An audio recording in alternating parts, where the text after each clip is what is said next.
कल हम लोगों ने समित संख्याओं को शुरू किया था। समित संख्याओं के बारे में हमने देखा था कि z बराबर a plus i b type का कोई संख्या दी गई हो तो z बराबर आई बी को हम समित संख्या कहते हैं, जिसमें दो हिस्से होते हैं, एक वास्तविक भाग और एक काल्पनिक भाग। z बराबर a प्लस आई बी में a को हम वास्तविक भाग कहते हैं और जो i के साथ जुड़ा हुआ हिस्सा होता है उसे हम काल्पनिक भाग कहते हैं। आज हम समित संख्याओं के ज्यामितीय निरूपण की बात करेंगे कि कैसे उसको हम किसी तल पर प्रदर्शित करते हैं। हमने मान लिया कि z बराबर a प्लस आई बी कोई एक समित संख्या है जिसे हम क्रमित युग में a कामा b के रूप में लिख सकते हैं। यह एक निर्देशांक टाइप का दिख रहा है जिसमें a हमारा रियल पार्ट है, वास्तविक भाग है, और दूसरा b हमारा इमेजिनरी पार्ट है, अर्थात यह हमारा काल्पनिक भाग है। तो हम एक अक्ष ले लें। पहला हमने एक अक्ष ले लिया जिसे हम वास्तविक अक्ष कहें, एक इसके लंबवत अक्ष ले लिया जिसे हम काल्पनिक अक्ष कहें। यह x o x dash y o y dash, ठीक है, यह हमारा वास्तविक अक्ष है और ये हमारा काल्पनिक अक्ष है। इस अक्ष को हम, इस तल को, ये हमारा एक प्लेन बन गया, इस प्लेन को हम लोग सम्मिश्र तल कहते हैं। सम्मिश्र तल, कॉम्प्लेक्स प्लेन कहते हैं या ऑर्गेन्ड प्लेन कहते हैं। हमने क्या किया, दिए गए समित संख्या a कामा b को हम यहाँ पे प्रदर्शित करेंगे। a कामा b का मतलब हो गया कि रियल अक्ष पर a की दूरी चले और इमेजिनरी अक्ष पर b की दूरी चले तो हमें यह बिंदु प्राप्त होता है जिसका निर्देशांक है a कामा b। तो हमने देखा कि इस सम्मिश्र तल के प्रत्येक बिंदु के सापेक्ष एक सम्मिश्र संख्या होती है, अर्थात किसी सम्मिश्र संख्या को हम इस सम्मिश्र तल पर किसी बिंदु द्वारा निरूपित कर सकते हैं।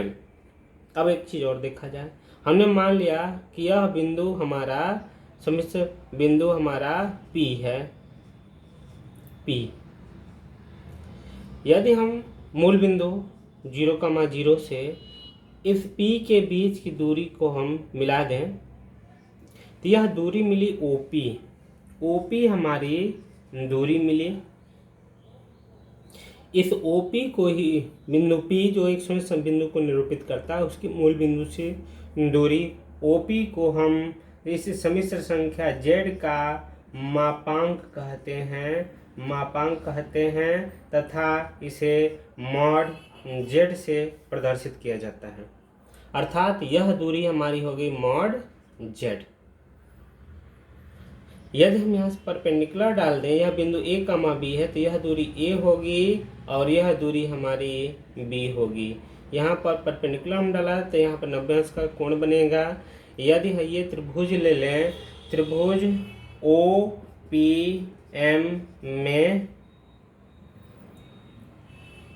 OPM में कर्ण का वर्ग बराबर लंब का वर्ग धन आधार का वर्ग, अर्थात मॉड Z का मान हो गया कर्ण में a square plus b square, अर्थात किसी सम्मिश्र संख्या का मापांक उस सम्मिश्र संख्या के रियल पार्ट का वर्ग और इमेजिनरी पार्ट का वर्ग जब हम जोड़ते हैं और जोड़ के वर्गमूल लेते हैं तो उस सम्मिश्र संख्या का मापांक हमें प्राप्त हो जाता है। किसी सम्मिश्र संख्या का मापांक उसके रियल पार्ट और इमेजिनरी पार्ट के वर्गों के योगफल का वर्गमूल होता है।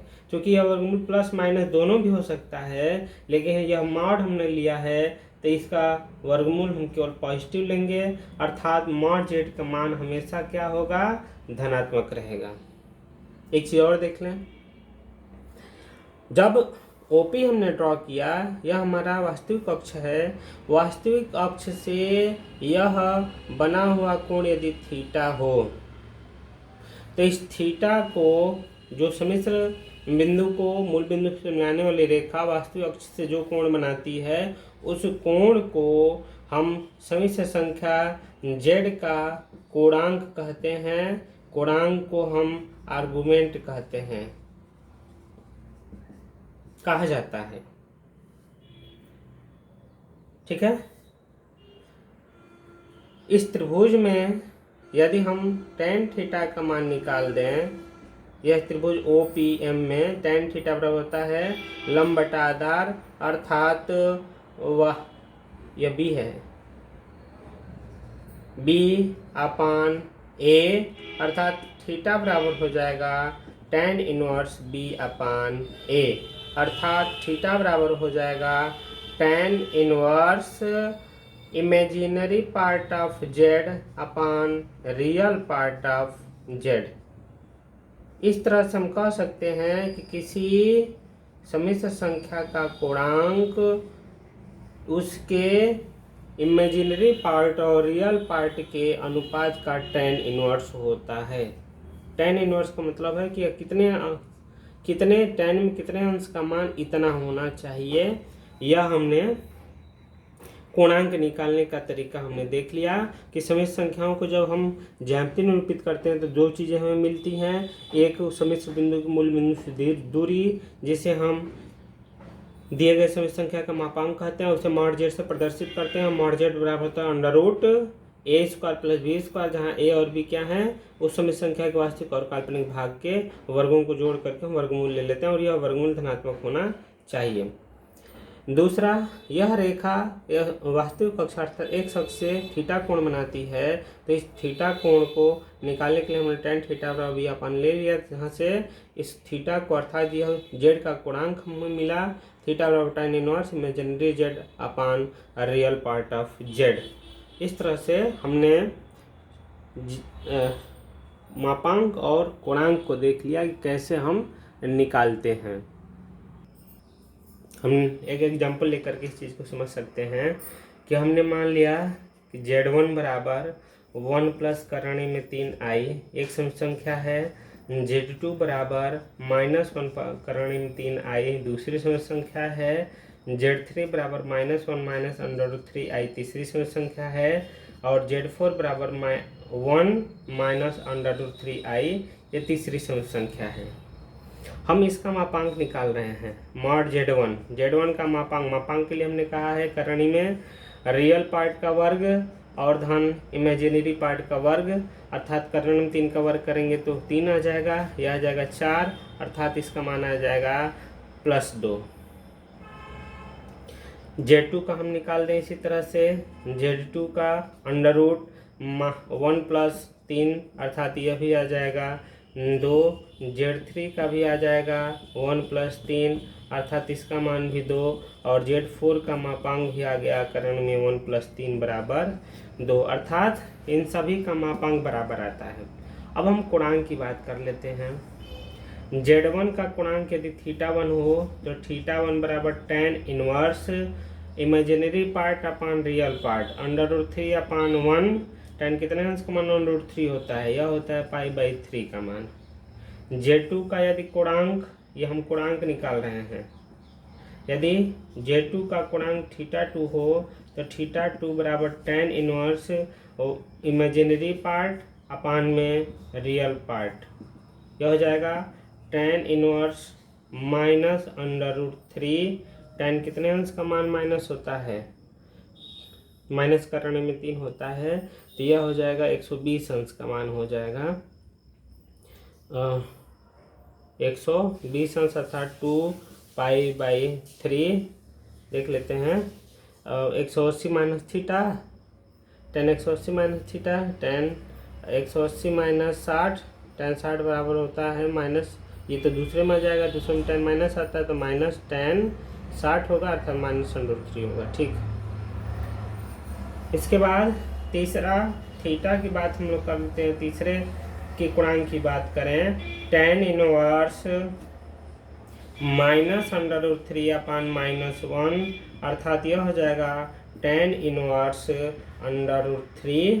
ठीक है, चौथे की हम लोग बात कर लें, यह आ जाएगा टेन इनवर्स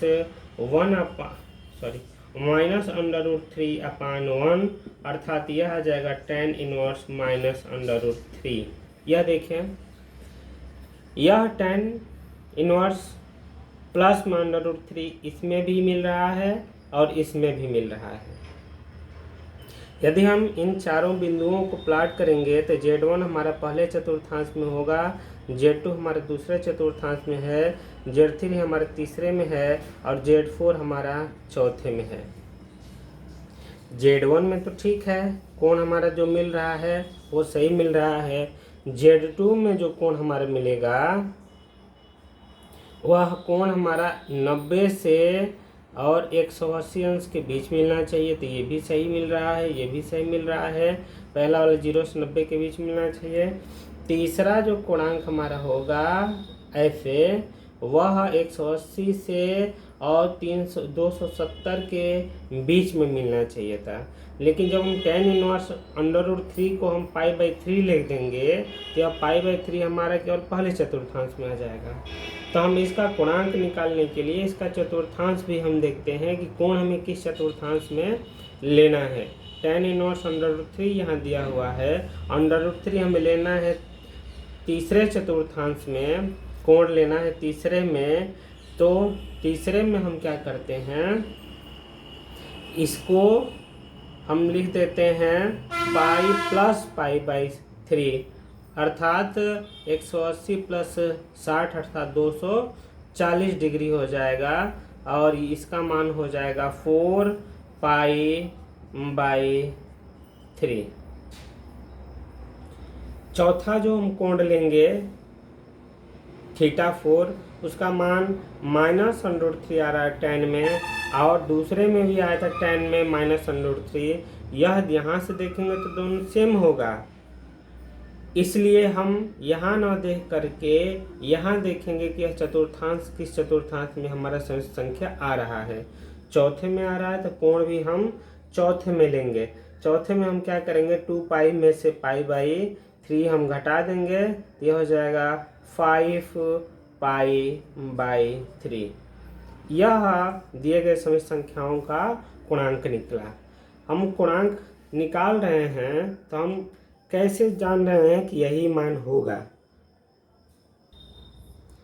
कैसे हम जानें कि यह 2π 4π/3 5/3, कैसे हम जानेंगे कि इन चतुर्थांशों में थीटा का मान हम क्या लिखें। उसके लिए एक आसान सा तरीका हम बता दे रहे हैं। यदि हमारा समिश्र संख्या पहले चतुर्थांश में है, ठीक है, तो हम पहले चतुर्थांश के कोण को ले लेंगे, इसमें तो कोई परेशानी है नहीं, ये ठीक है। यदि पहले चतुर्थांश में कोण हमारा थीटा आ गया, ठीक है, हम एब्सोल्यूट वैल्यू ले लें, हम इसका मान निकाल दें टेन इनवर्स इमेजिनरी पार्ट अपान रियल पार्ट, मतलब हम टेन इनवर्स मॉड में b अपान a निकाल दें। मॉड में b अपान a करेंगे तो यह दोनों एक जैसे अब दिख जाएंगे। इससे हमें पहले चतुर्थांश में कोण का मान निकल जाएगा, Z1 का कोणांक निकल गया। यदि हमारा Z2 दूसरे में मिल रहा है, दूसरे चतुर्थांश में, तो हम एक कोणांक निकालने के लिए 180 में से इस थीटा को घटा देंगे, तो जो हमारा कोणांक मिलेगा वह दूसरे चतुर्थांश में होगा। यदि हमारा समिश्र संख्या तीसरे चतुर्थांश में मिल रहा है, तो तीसरे चतुर्थांश में कोणांक लिखने के लिए इस थीटा को हम पाई में जोड़ देंगे, तो यह तीसरे चतुर्थांश के किसी समिश्र संख्या का कोणांक हो गया। और यदि हमारा समिश्र संख्या चौथे चतुर्थांश में मिल रहा है, तो चौथे चतुर्थांश में कोण निकालने के लिए 2π में से हम थीटा को घटा देते हैं। वैसे इसी एग्जाम्पल पर हम देख लें, यदि इसको मॉड में ले लेते हैं, इसको भी मॉड में ले लें, तो ये सब टेन अंडर रूट 3 आ जाता है, टेन इनवर्स अंडर रूट 3 आ जाता है पॉजिटिव में। अर्थात थीटा का मान आ जाता π/3। तो पहले चतुर्थांश में है तो उसका तो π/3 ही हो गया। यह सभी संख्या दूसरे चतुर्थांश में है तो दूसरे के लिए हम पाई में से थीटा का मान π/3 आया था तो पाई माइनस π/3 करेंगे तो 2π/3 निकल जाएगा। तीसरे चतुर्थांश में गुणांक निकालना है तो पाई में हम π/3 जोड़ दें, पाई में π/3 जोड़ेंगे तो 4π/3 आ जाएगा। चौथा चतुर्थांश में यदि मिश्र संख्या है तो इसको निकालने के लिए 2π में से हम थीटा बराबर π/3 आया था, 2π में से हम π/3 घटा देंगे तो हो जाएगा 5π/3। इस तरह से हम गुणांक का मान सम्मिश्र संख्या किस चतुर्थांश में है उस आधार पर निकाल लेते हैं।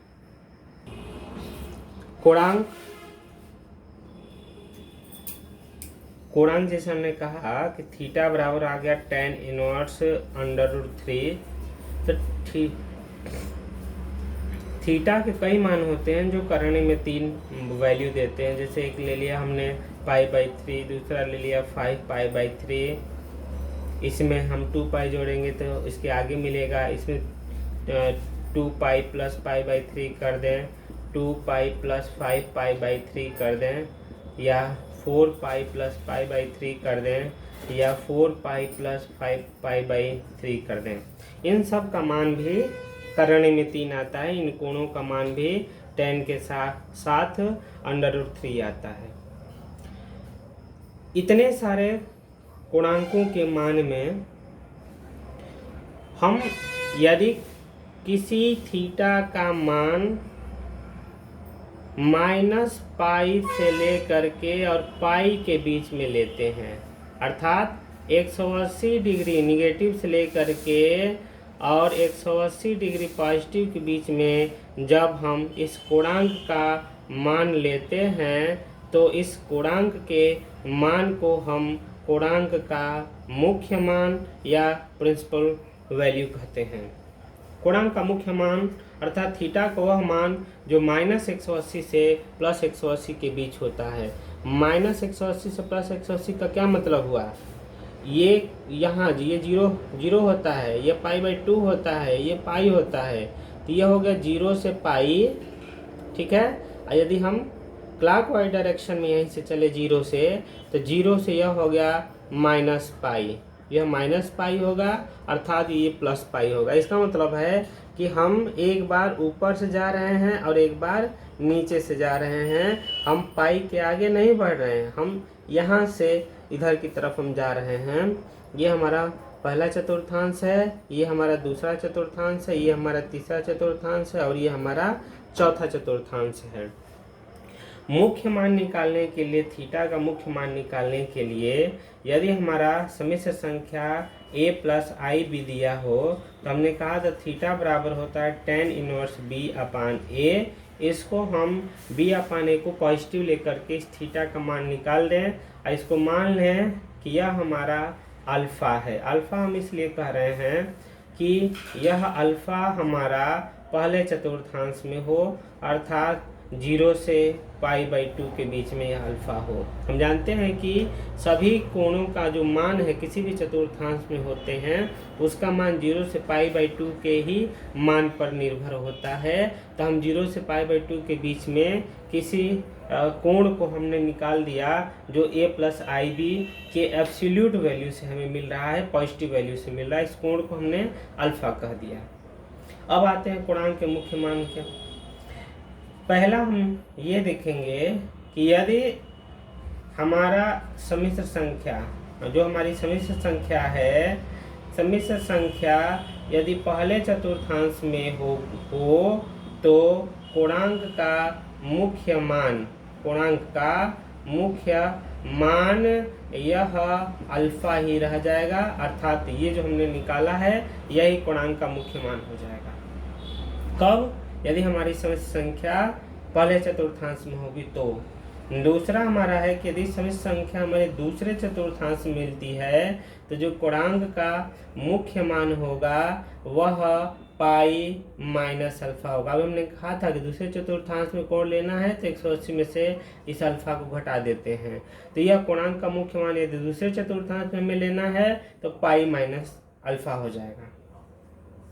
यदि सम्मिश्र संख्या हमारा तीसरे चतुर्थांश में स्थित है, तीसरे चतुर्थांश का मतलब इसमें है, और यहाँ में इधर से नहीं आना, इधर से आना था तो पाई प्लस अल्फा कर लेते, हमें इधर से आना है, तो इधर से जब हम आएंगे तो जो कोण होगा वह इस कोण का निगेटिव हो जाएगा, अर्थात माइनस में पाई माइनस अल्फा। और चौथा, यदि सम्मिश्र संख्या हमारे चौथे चतुर्थांश में है तो कोणांक का जो मुख्य मान होगा इस चतुर्थांश में आने के लिए यहीं से हम माइनस होते हैं, अर्थात इसका निगेटिव होगा, अर्थात यह कोण हमारा माइनस अल्फा होगा। इस तरह से हमने देखा सम्मिश्र संख्या का जो मान है, मुख्य मान कोणांक का, वह इस अल्फा पर डिपेंड करता है। जो अल्फा हमने निकाला है रियल पार्ट और इमेजिनरी पार्ट को पॉजिटिव मान करके जो हमने निकाला है एक एग्जांपल से, और हम क्लियर कर देते हैं इसको। हमने एक एग्जांपल ले लिया, z बराबर माइनस आई -1 माइनस आई के कोणांक का मुख्य मान लेना है। तो पहले हमने कहा था कि हम अल्फा लेते हैं tan इनवर्स करके मॉड लगा करके इमेजिनरी पार्ट और बटा में वास्तविक भाग। इसको चूंकि हमने मॉड लगा लिया तो मॉड से बाहर या केवल 1 निकलेगा, तो अल्फा का मान कितना होगा, tan कितने अंश का मान 1 होता है, पाई/4, अल्फा का मान 4 हो गया। अब चूंकि यह माइनस माइनस दोनों माइनस, अर्थात जो z है हमारा वह -1 है, दोनों निगेटिव किस चतुर्थांश में होता है, तीसरे चतुर्थांश में। चूंकि हमारा z तीसरे चतुर्थांश में है इसलिए इसके कोणांक का मुख्य मान हो जाएगा, हमने पीछे बताया था कि यदि तीसरे चतुर्थांश में होता है तो उसका कोणांक का मुख्य मान -पाई माइनस अल्फा होता है, अर्थात -पाई माइनस अल्फा की जगह पाई/4 रख दें, पाई/4 रख देंगे तो यह 3पाई/4 अर्थात -3पाई/4 होगा कोणांक का मुख्य मान। यदि एक और इसी में दूसरी हमारी संख्या दी गई रहती 1 -i यदि दी गई रहती, इसके कोणांक का मुख्य मान निकालना रहता, तो चूंकि जब हम अल्फा का मान निकालेंगे तो इसके लिए फिर हमारा -1/1 यह tan इनवर्स 1 ही होगा, अर्थात अल्फा का मान पाई/4 ही होगा। चूंकि यह z1 हमारा 1 है जो कि चौथे चतुर्थांश में स्थित है, इसलिए z1 के कोणांक का मुख्य मान होगा, मुख्य मान अर्थात प्रिंसिपल वैल्यू हो जाएगी। चौथे के लिए हमने बताया था माइनस अल्फा होता है, अर्थात इसका हो जाएगा -पाई/4, कोणांक का मुख्य मान हो जाएगा -पाई/4। ठीक है। इसी तरह से यदि एक और इसमें दिया रहता 1 -1 + i दिया रहता है, -1 + i, यह -1 का मान 1 इस बिंदु को मिति युग में इस संख्या को लिखेंगे जो दूसरे चतुर्थांश में है, इसलिए कोणांक का जो मुख्य मान होगा, दूसरे के लिए हमने बताया था पाई माइनस अल्फा लिखते हैं, अर्थात पाई माइनस, और ये तो अल्फा का मान तो पाई/4 ही आ जाएगा, पाई/4 अर्थात इसका मान आएगा 3पाई/4। और यदि हमारा पहले चतुर्थांश में मिल जाता है, ये हमारा पहले चतुर्थांश में है, तो इसके कोणांक का जो मुख्य मान होगा यह अल्फा ही होगा, अर्थात पाई/4, क्योंकि अल्फा का मान हमने निकाला है पाई/4। इस तरह से हमने कोणांक के मुख्य मान को देखा है कि कैसे निकाला जाता है। संयुग्मी सम्मिश्र संख्या कॉन्जुगेट कॉम्प्लेक्स नंबर की बात हम करेंगे। यदि हम एक सम्मिश्र संख्या ले लेते हैं z, इसके सापेक्ष इसका एक प्रतिबिंब हमें मिलता है, यहाँ पे जो दर्पण प्रतिबिंब होता है, अर्थात जितनी ऊंचाई पर हमारा यह z है एकदम ठीक उतनी ही नीचे की तरफ उतनी ही दूरी पर हमारा यह दूसरा z है। जो कोण बना अल्फा, यहाँ भी अल्फा बन रहा है, लेकिन चूंकि इसका डायरेक्शन नीचे की तरफ है तो यह कोण हमारा हो जाएगा माइनस अल्फा। यह कोण अल्फा बना तो यह कोण माइनस अल्फा होगा। यह मॉड z है तो यहाँ भी हमारा मॉड z ही मिलेगा। क्यों? क्योंकि यह दूरी और यह दूरी दोनों एक जैसी है। यह यदि a कामा b हम इसका निर्देशांक लिखें a और b, तो इसका निर्देशांक होगा a कामा माइनस b, क्योंकि हम नीचे की तरफ आ गए हैं, ये दूरी तो हम a ही चलेंगे, यह माइनस b चल देंगे। तो इस z और z बार को एक दूसरे की संयुग्मी समिश्र संख्या कहते हैं, और संयुग्मी समिश्र संख्या को उसके ऊपर बार लगा करके हम प्रदर्शित करते हैं।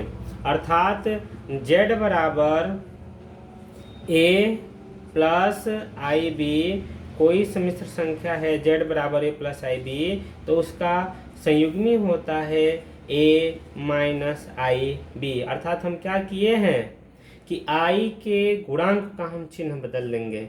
जो हमारा काल्पनिक भाग है उसका हम चिन्ह बदल देंगे। यदि प्लस है तो माइनस लिखेंगे और माइनस है तो प्लस लिख देंगे। इस तरह से हमें संयुग्मी समिश्र संख्या प्राप्त हो जाती है, जो दिए गए समिश्र संख्या की प्रतिबिंब होती है, मिरर इमेज होती है।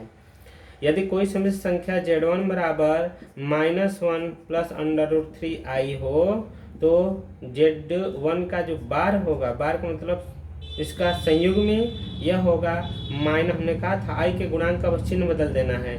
यहाँ गुणांक √3 प्लस में है तो उसको माइनस कर देंगे, यह आ जाएगा ये। किसी समिश्र संख्या को जब हम उसके संयुग्मी से गुणा करते हैं, अर्थात a plus i b into a minus i b करेंगे, तो यह हमारा a square minus b square होगा। अर्थात a का वर्ग माइनस आई स्क्वायर b का वर्ग, और a स्क्वायर आई स्क्वायर का मान तो -1 होता है, तो इस माइनस को प्लस में बदल देगा, यह हो जाएगा z बार।